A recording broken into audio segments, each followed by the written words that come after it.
नमस्कार, सर्वप्रथम सर्वांना श्री स्वामी समर्थ. परत एकदा तुमचं नवीन ब्लॉग मध्ये सर्वांचं खूप खूप स्वागत आहे. तर आमची आज चालली आहे धावपळ. आमचे साहेब चाललेत बाहेर. तुम्हाला बोलली मी चंद्रपूरला चाललेत ते ट्रेनिंगला. पहाटे जाणार होते पण थोडंसं दुसरं काम होतं त्याच्यामुळं मग थोडंसं लेट जाणार आहे. तर मग आता तीच तयारी चालली आहे. पण अगोदर आता तस्मै उठलाय, त्याला त्याचं खायला करून देते म्हणजे मग बाकीचं आवरायला. तर बघत राहा पुढे कंटिन्यू.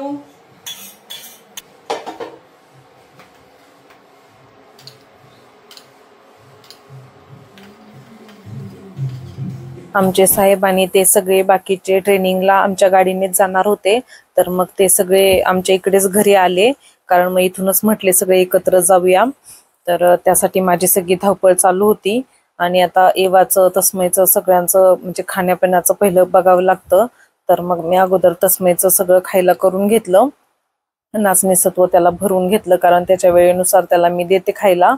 आणि त्याच्यानंतर मग मी पोहे बनवायला घेतले, कारण त्यांच्यासोबत जे मित्र होते कल्याणचे, तर त्यांच्या मिसेस म्हणजे त्या ताई पण येणार होत्या त्यांना सोडवायला, कारण संडे होता तर त्यांना सुट्टी होती. त्या पण सेल्स टॅक्स ऑफिसर आहेत, त्यांना फक्त सॅटर्डे संडेच सुट्टी असते. तर तसा पण संडे नसता तरी त्या सुट्टी घेणारच होत्या, कारण एवढ्या दिवसांसाठी चालले तर थोडंसं असतंच ना. तर मग त्या पण येणार होत्या. तर म्हटलं त्यांचा सगळ्यांचा नाश्ता, तर ते सगळे नको बोलले होते, कारण असं ठरलं होतं का आले का लगेच 5 मिनिटाच्या आत निघायचं, कारण हे पहाटे निघणार होते. पण त्यांचा कार्यक्रम पोस्टपोन झाला, कारण त्यांना दुसरीकडे एक मीटिंग होती सगळ्यांनाच डिपार्टमेंटचीच. तर त्यासाठी त्यांना थांबावं लागलं आणि म्हणून मग ते लेट निघायचं ठरलं असं. तर मग तोपर्यंत म्हटलं चला पटकन पोहे बनवूया, कारण मग यांना बाजारात पण जायचं होतं. जाता जाता पण त्यांचं काय हे राहिलं ते राहिलं, हे सगळं आणून दे ते सगळं आणून दे त्यांचं चाललंच होतं. तर मग मी पटकन पोहे बनवले, नाश्ता वगैरे दिला त्यांना खायला.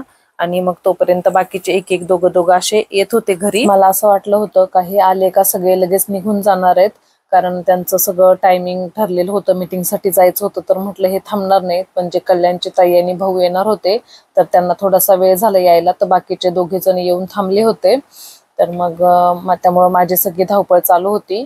आणि मग त्या ताई आल्या, मग अक्षरशः आम्ही कडकडूनच भेटलो. त्यांचा स्वभाव इतका गोड आहे बरं का, तर त्यांच्यासोबत खूप गप्पा माराव्याशा वाटतात आणि काहीच भान राहत नाही. खूप छान आहेत त्या, पण आमचं तेवढं भेटणं होत नाही लांब असल्यामुळे आणि त्यांचा जॉब पण असा असल्यामुळे. तर इथे मी सगळ्यांसाठी औक्षणची तयारी करूनच ठेवली होती, कारण म्हटलं चांगल्या कार्यासाठी चालले होते तर दही साखर द्यावी, आपल्याकडे पद्धत आहे तशी. तर मग या खूप गोड ताई आहेत बघा. आणि तसं त्यांच्याकडे इतका छान राहिलेला, तसं तो राहत नाही कोणाकडे, मी दिसली तर नाहीच नाही, पण त्यांच्याकडे छान असा राहिलेला. आणि इकडे सगळ्यांच्या अशा गप्पा चालू होत्या. हे जे मी कॉफी देते ते विनोद भाऊ नावाप्रमाणेच खूप विनोदी, खूप सिन्सिअर आणि खूप टॅलेंटेड आहेत. आणि जे माझ्या साहेबांच्या बाजूला बसलेले चष्मा घातलेले समीर भाऊ, ते दोघं पण संघटनेच्या चांगल्या पदाधिकारी आहेत, ते चांगल्या पदावर आहेत. ते खूप सिन्सिअर आणि खूप हुशार व्यक्तिमत्व आहेत दोघं पण, आणि यांची खूप तिघांची घट्ट मैत्री आहे. तर समीर भाऊंचं पण ट्रेनिंग लागलं होतं, पण ते प्रशासकीय कारणास्तव कॅन्सल झालं काही कारणाने, त्याच्यामुळे ते जाणार नव्हते. पण संघटनेच्या मीटिंगसाठी ते आले होते, त्याच्यामुळे त्यांची भेट झाली आणि त्या कारणाने ते घरी आले होते. छान ट्रेनिंग होऊ द्या, मस्त प्रगती करा, पहिला नंबर येऊ द्या सगळ्यांचा. सामुदायिक कॉपी करावं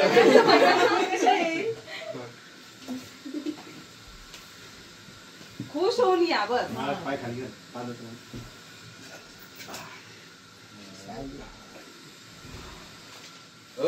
बापरे, हे काय हे का रिकामी याची नाही आरती नसते ना. हा बोल विष्णू. हा मी म्हटलं मला कळलं तेव्हा चला बाबा त्रिकूट चाललं परत. मलाही बरं वाटलेलं. म्हणून मी तेच म्हटलं की म्हणजे घरच्यांना काळजी नसते, महाराज मी तर 2 महिन्यापूर्वीच पेटून दिला होता आम्ही.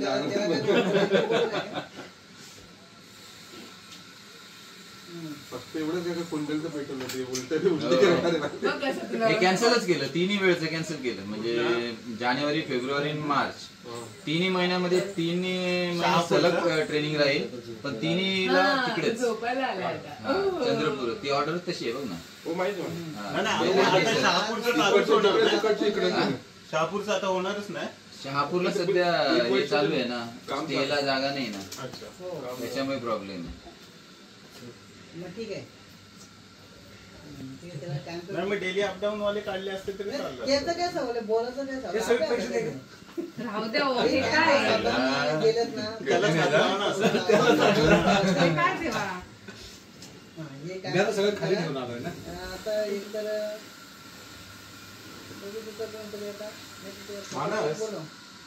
हाईट चांगली झाली रे तुझी. तब्येत नाही होत ना. ते व्हॉलीबॉल साठी एकदम परफेक्ट झालं. हा मस्त. हा जरा थोडं आता जिम बिम ला आपण म्हणतो ना तसं झालंय ते आता. तुम्ही पण टाका ना. मग यांनी नाही टाकलं तर टाकायला पाहिजे ना. देसले दादांनी दिलेला बंडल. मला बंडल टाकायला लागेल म्हटलं, देसले दादांनी दिलेला.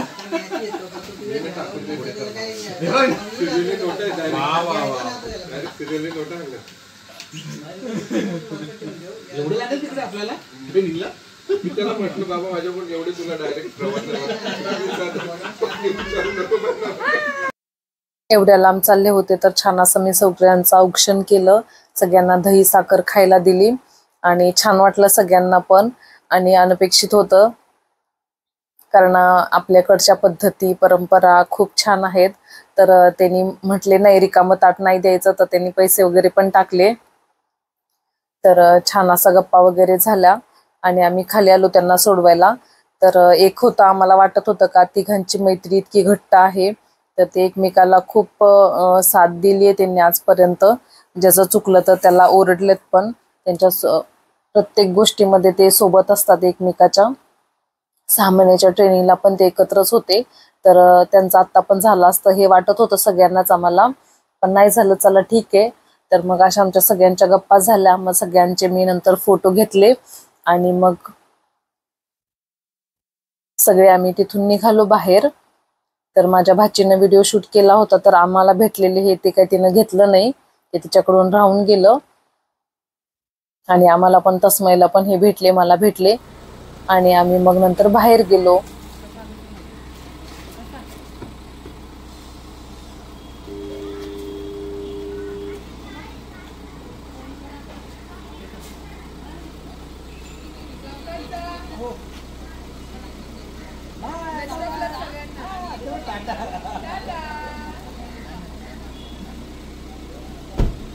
पप्पांना टाटा करा.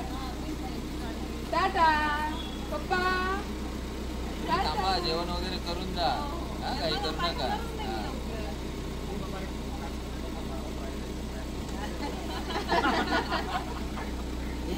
वर उचला नाही नाही, ते त्याला पकडा ना, ते पकडायलाच आहे हो तुम्हाला.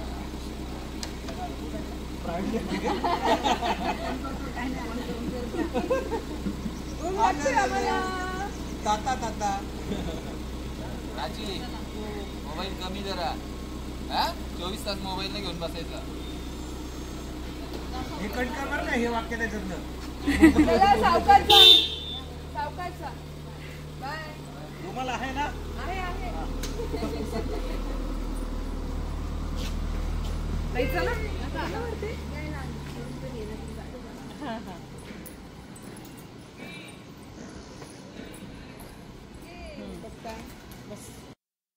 फायनली ते ट्रेनिंगला गेले आणि त्याच्यानंतर आम्ही सगळे वरती घरी आलो. ताईनी मी आम्ही गप्पा मारत बसलो होतो. त्यांना फराळ पण खायला दिला.